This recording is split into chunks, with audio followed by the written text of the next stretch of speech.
Hey, what's up? Welcome to another new episode of our new series that is Python, data structures and algorithms in Python. And in this particular one, I'm going to take you through a list data type that you're going to understand what lists is all about and different characteristics of a list. Remember, a list is a collection of unordered um, mutable elements that allow duplicates of elements. So a list allows duplication of elements. You can have more than one element that has the same that is more than one. That is, for example, you want to have a list of mangoes, a list of fruits. You can have the list with a group of elements. That is, mango can appear in the list more than one time. And also a list is an ordered list. How you put them, how you arrange them is how they're going to be reflected on your list. And another feature of a list is that lists are mutable. Lists can be changed. You can change an element of a list from this element to another element. You can change it from a number to a string. You can change an element from a string to a number. In that case, let me take you direct to our code, and we'll start first looking on those features of a list. Now, to create a list, you have to declare a list. You can see I've declared my var that is going to contain this list, and the list is going to contain these fruits. Yeah. So the first thing that we need to do here is we need to print this in our console and see if we're going to print our list. You can see when we print our list has already printed, and we have a list that contains what we just input here: the apple, mango, avocado, groundnuts, and coconut. Another thing that you can do with the lists, the first property that we looked at is you can change the properties of a list. You can you can append a list. And appending a list is adding more elements in the list. And let us try to append these groundnuts. You can see after we have appended our lists, it has now two categories of groundnuts. We have these groundnuts here and we have these groundnuts here. So you can say a list allows duplication of elements. So that is one of our features that we have noted from our list. Uh, Now, another example that we're going to declare here is we're going to have another example of our list, and we're going to name it list 2. Yeah, and the elements that are in the lists, they include numbers, booleans, and a string. So let us try and print this list and see what is going to, yeah. You can see when you print this list that contains numbers, booleans, and a string, the list is printing in our console. So if you want to print this particular element, rather item in a list, you can always use for loop. For loop is a good way of identifying an element that you want to check if it's available, and if it's not available, you're going to throw an exemption. Yeah. So for instance, let us say the item first, we want to print a list, an item from the list. So this item that we're going to print is going to be, we're going to print, we're going to print this specific item from the list, and we're going to print starting with the last element. Yeah, the last element in the list. So the last element in the list that is going to be that we're going to print here is this element here. This is the last element in our list. You can see yes I. Yes I. This is yes I. Yes I. Yes I is my last element in our list. Remember, this element is a string element, so it's going to read as a whole string. you can see now when you console the last element in the list, it's going to give us this is going to give us this element that is in our last list. Okay, let us look at how we can go about for loop in our lists. The first for loop that we're going to look at, we're going to use this example that we used that we formed here. That is my list. So for item for I, that is the index of the item in my list, print the I. So we're going to print the all index, the indexes that the all index in the list, and we're going to print the elements that are contained in the list. Let us try and print all these elements. You can see the list contains these elements: mango, strawberry, and apple. Yeah.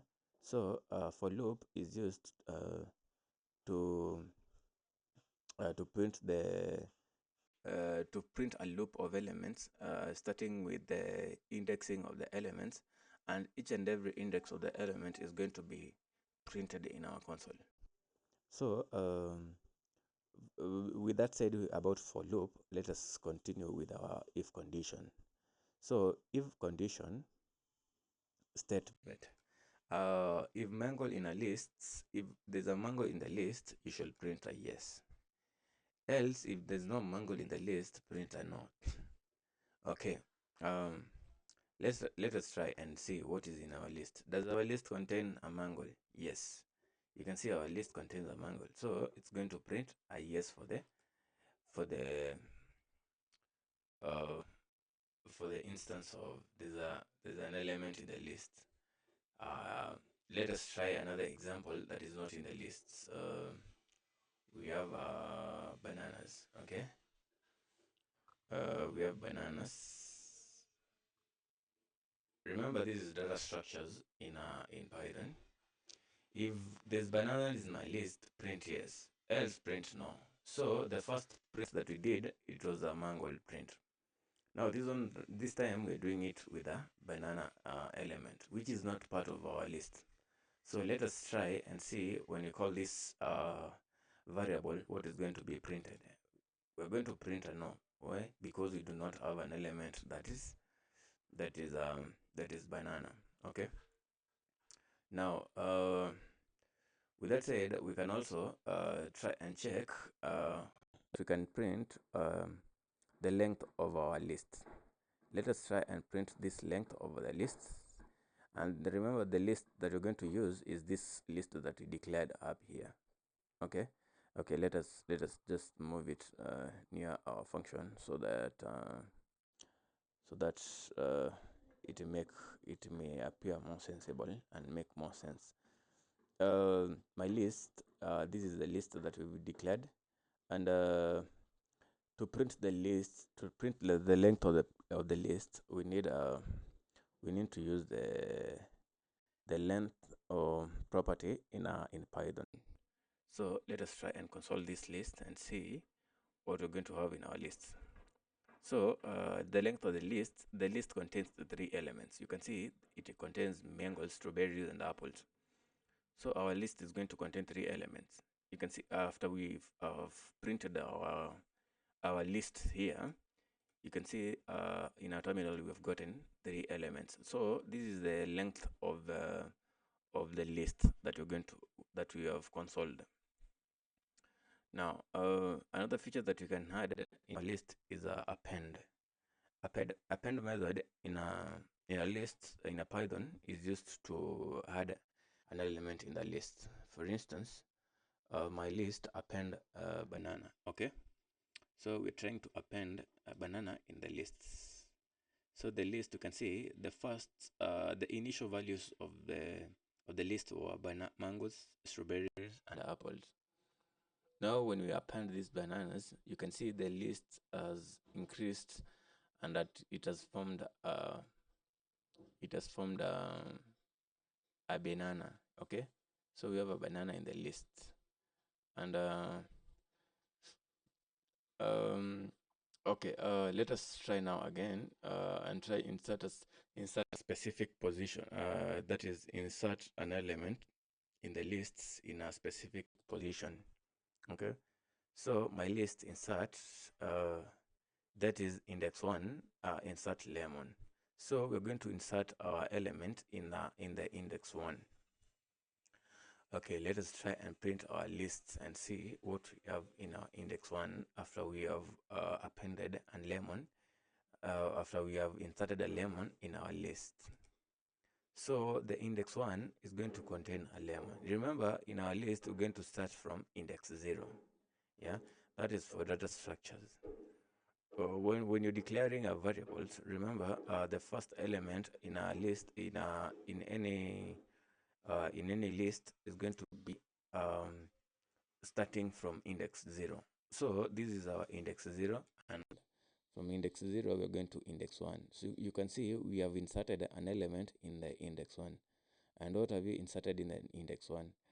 We have inserted a lemon in index 1. So our list, it has inserted a list. It has inserted an element in our list. Remember, a list is always an ordered list. So list is always ordered. So when you declare them as a index of 1, it's going to be in an ordered form. It's going to insert the element in the index of the value that we just called, that is index 1.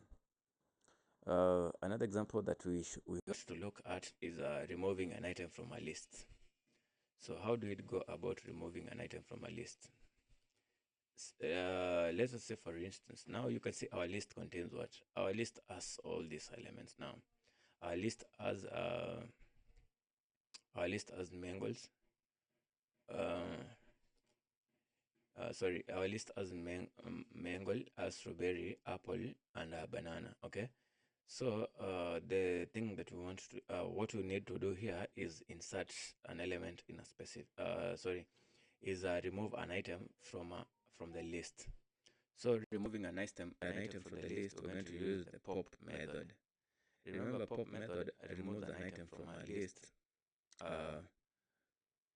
without following any procedure. So the last element is going to be removed from the list.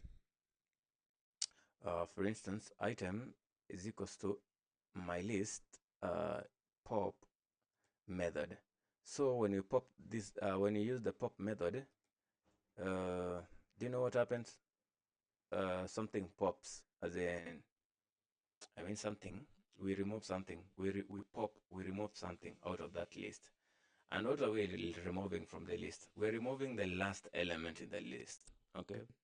So the last element here is a banana. You can see when we pop an item from the list, we have removed banana from the list. Yeah. And if we try to print our list, it's going to give us a list, the new list now without the banana element in the list. You can see the pop removes the last element in the list. As same as when you're using -1. When you use -1, it's going to remove the last element from the list. So pop method is just to remove the last element from a list. Now another scenario. Let us remove a specific item from the list. Okay, and we want to, this time round we want to remove this apple here from the list. Remember now, our list contains all these elements. Okay. Our list contains mangoes, strawberries, apples, and banana. But now, in this case, we want to do away with the apple. Using the method remove in the list, we can try and print our list, print our item. Okay, let us print our list now, because we have removed an item from the list. And let us see what, after removing an item from the list, what list contains so far. Okay, mango, strawberry, and banana. We have removed an apple from the list. That is the specific element that we declared. We need to remove it from the list. You can see after we console an apple here In our first list, it contains apples. But in our second list, after we have done away with the apple, you can see the elements have printed. They have printed the elements that are available. That is mango, strawberry, and banana. Okay. Uh, Let us look at another method. Uh, Apart from the pop and remove method that we've dealt with, we are going to deal with a clear method. Remember, a clear method is a method that is used in Python. Now, we're declaring this item, okay? Item list is equals to list dot clear, okay? So this clear method is going to clear our list. Let us try and call our list. You can see when you clear the clear method has removed everything from the list. You can see now here we have an empty list after everything has been removed from the same list. Let us look at another method that we're going to use in our this list. Okay. So the method that we're going to look at is the reverse method. Okay. So list my list dot reverse method. What does the reverse method do? Remember, first our list had mango, strawberry, apple, and banana. Now we are going to reverse the whole list. We're going to start from mango, from banana, go to apple, strawberry, in that order. So you can see after we have reversed our list is printing banana, apple, strawberry, and mango. Yeah, very powerful tool in Python. Now let us look at another example here. This example that we're going to talk about is the slicing method. Remember, and for us, for the slicing method to be effective, we're going to use my lists. We're going to create another variable list that is going to be my list.